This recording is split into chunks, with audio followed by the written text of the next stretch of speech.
Conselho da Automob aprova a proposta de grupamento das ações. E hoje, direto e reto, aqui vamos comentar sobre a Automob.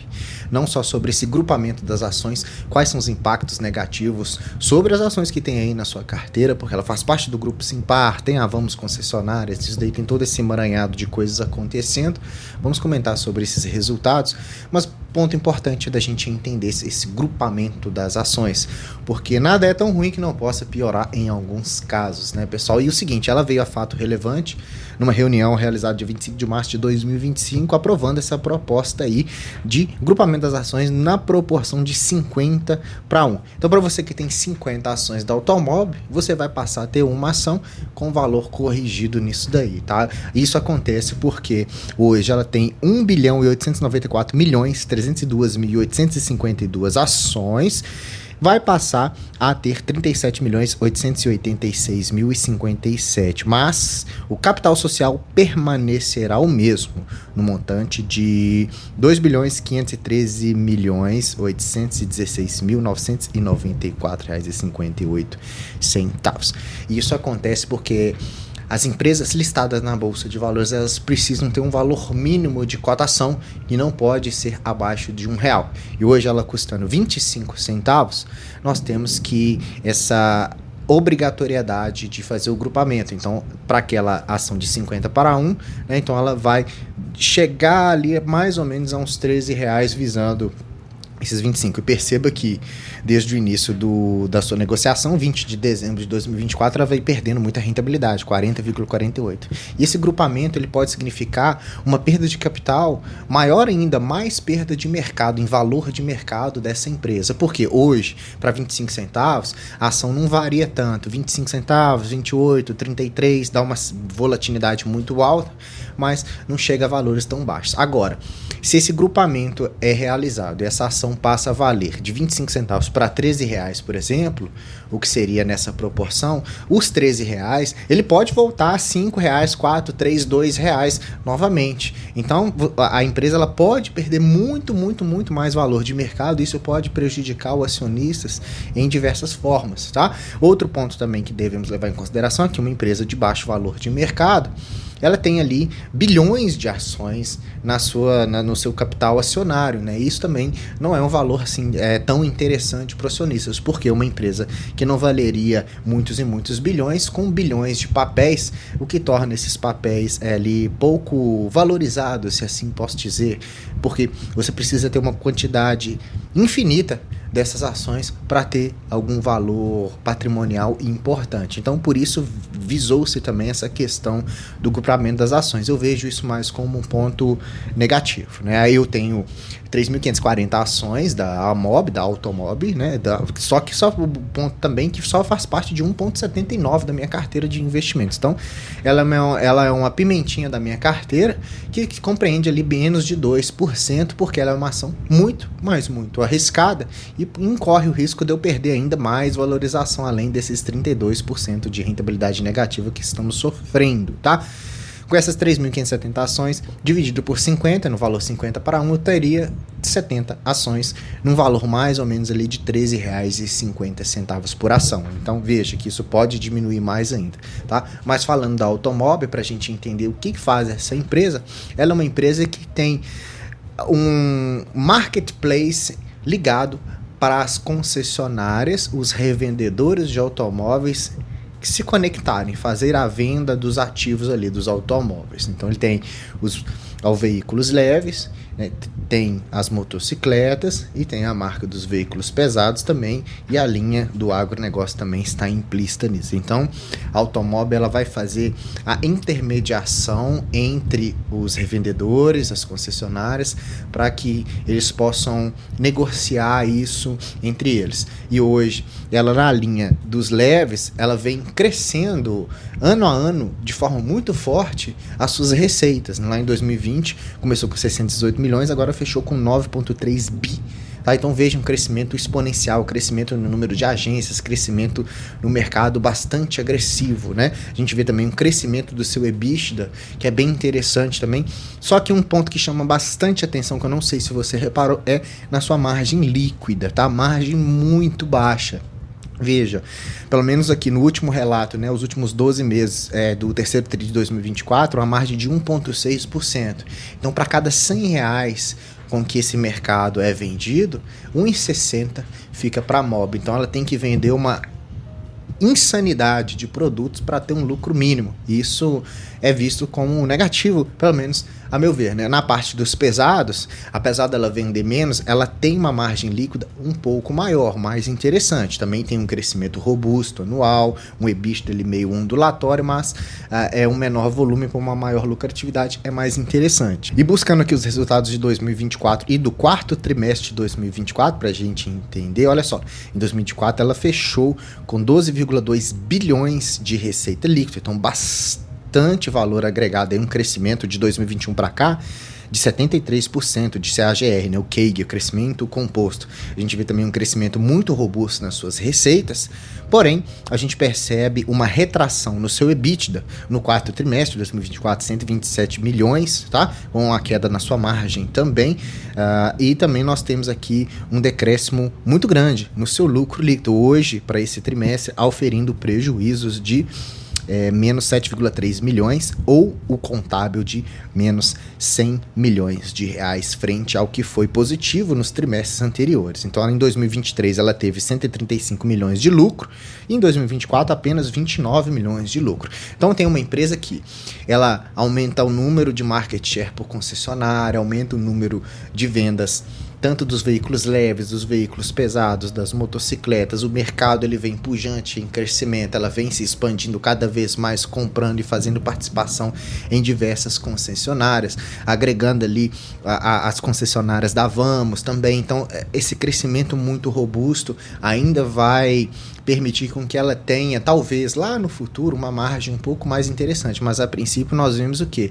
Que algo teve de acontecimentos que impactou negativamente. Porque se eu cresci as receitas e se eu cresci o meu número de vendas, por que o meu lucro não cresceu? Alguma coisa aconteceu nesse meio tempo aí. Então a gente precisa ver, e olhando aqui na DRE a gente percebe, né? A gente tem alguns pontos aqui para destacar que eu deixei em colorido pra gente. Então a gente vai passar das receitas, dos lucros, depois os destaques financeiros, tudo isso para você ficar ali bem inteligente nas suas próprias análises, tá? Então olha só. A gente tem aqui uma receita líquida de 12 bi de forma anual que cresceu 28%, com um CAGR, né, um crescimento composto de 73% desde 2021. Né? No quarto TRI, para a gente ter uma ideia aqui, 3,2 bi, com um crescimento de 18,9% superior ao ano anterior. Né? Então isso aconteceu porque eu aumentei o volume de vendas total no nosso país, em 15,8% foi aumentado esse valor aí. Então as pessoas compraram mais veículos. Então por isso que nós temos o quê? Uma receita um pouco maior, ela vendeu mais, tá? E isso foi influenciado também porque a gente teve um maior incentivo ao financiamento de automóveis ali, tá? Então isso gera mais um valor agregado em receitas para a empresa. Porém, quando a gente olha o seu EBITDA, a gente tem uma queda ali de 14,9%, tá? Porque esse EBITDA ainda ele não está refletindo a integração da cisão que a Simpar fez com a Vamos Concessionárias e com a Vamos Locadora. Então, a Vamos Concessionárias, que integralizou ali a automóvel, ela ainda não deu tempo de entrar com esses números em forma de lucratividade. Por isso que a gente percebe o quê? A gente percebe um EBITDA que vem ali permeando em 15,9% de forma anual em decréscimo, tá? Ou um ponto que impactou muito, machucou a empresa, é o quê? É o aumento das suas despesas operacionais. Principalmente aqui, ó, tá associado ao incremento nas despesas comerciais, que a gente pode ver aqui, porque vendeu mais, então gastou-se mais para ter essas vendas, né? E também um aumento nas despesas gerais e administrativas, né? Porque esses processos de integração das empresas adquiridas, esse processo de integralização com a Vamos, isso tudo dá um gasto a mais. Então eu tenho o quê? Uma maior despesa comercial e uma despesa administrativa também. Tem também a depreciação e amortização também impactando de maneira bastante negativa. Também outro ponto que devemos levar em consideração para esse trimestre foi o seu resultado financeiro, né? Para a aquisição da Vamos,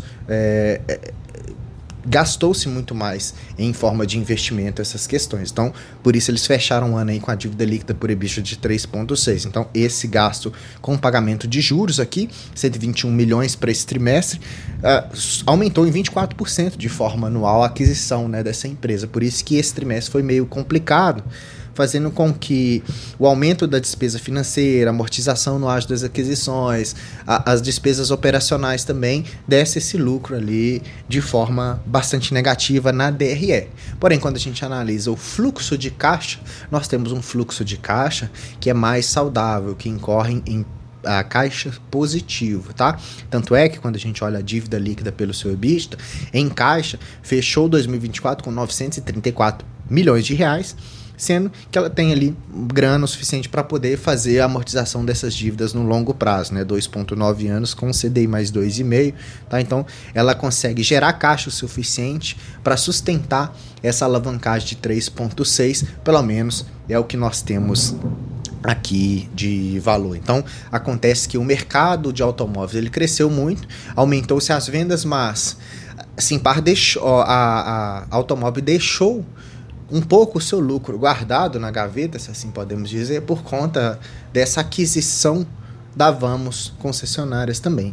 E não deu tempo dos números da Vamos entrar na DRE da Automóvel. E isso demora mesmo, demora alguns trimestres para poder ter esse valor mais interativo entre essas duas empresas, que agora são uma só, né? Para você ter uma ideia que a Simpar tem 71% da Automóvel e 28,3% fica em free float.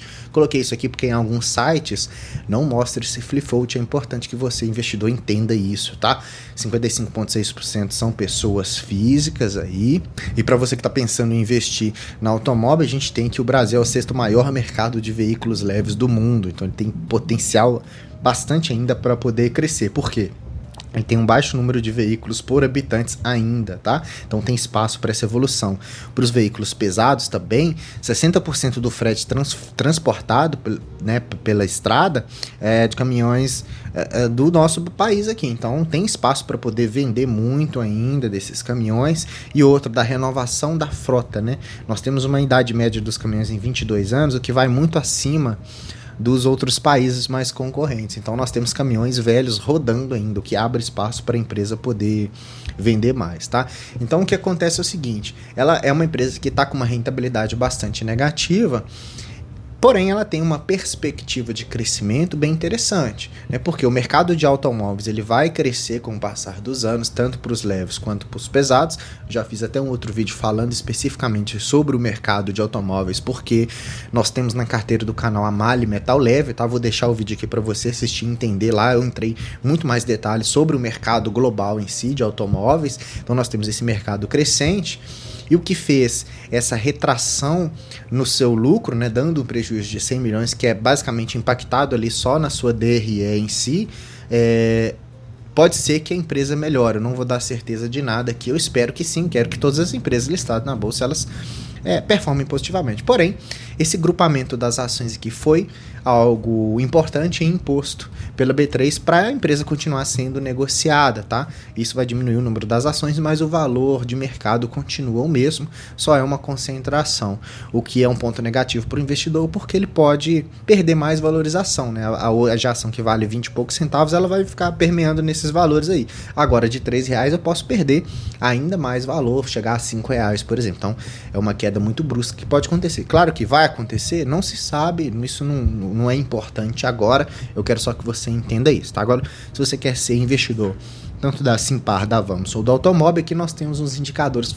fundamentalistas, que hoje nos induz a que, lembrando que não é sugestão de investimento, até a Vamos 3 como melhor atratividade, porque o PL dela é mais baixo, né, 8,06, a Mob está com 13, a Simpar está com menos 12, porque também está com a dívida muito alta, está dando prejuízo e tal, enfim.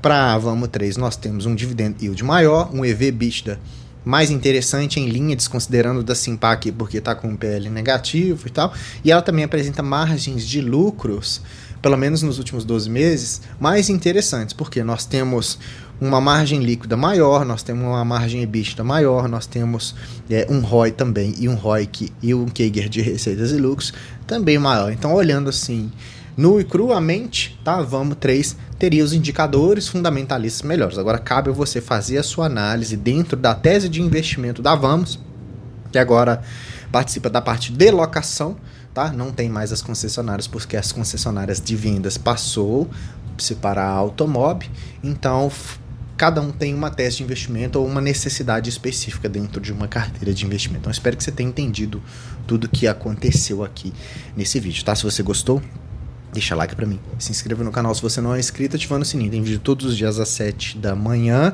tá? É importante você ativar o sininho porque você vai ser sempre notificado, vai ficar atualizado do mercado. Isso é importante porque você vai ser capaz de tomar suas próprias decisões de uma maneira muito mais concisa, sem as suas emoções. Deixa pra mim no comentário o que você achou desse grupamento das ações da Amob, se você é um acionista de Amob, ou de Simpar, ou de Vamos. O que você tem na sua carteira aí? Vou ficar feliz em responder o seu comentário. Hoje você assistiu o canal do Investidor Classe Média, eu sou o Gustavo, te vejo no próximo vídeo. Até mais.